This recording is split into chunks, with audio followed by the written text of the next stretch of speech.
Oi pessoal, tudo bom com vocês? Estamos aqui com os nossos canteiros, né? De água-floresta, no sistema de água-floresta. Aí aqui nós temos esse cupuaçu, ele é bem mais velho do que o sistema. Se eu não me engano, ele é 2 anos mais velho do que o sistema. Então, daqui a pouco ele está iniciando produção. Aí a gente vai subindo, ó, cada um no seu lugar aqui, cajarana, tem pupunha.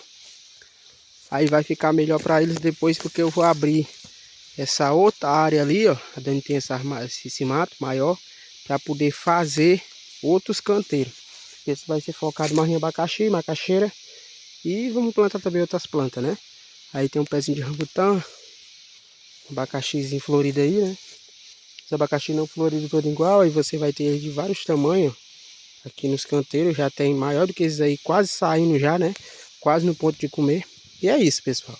Foi assim que ficou depois que a gente cuidou dos canteiros, né? E tá trabalhando ainda neles.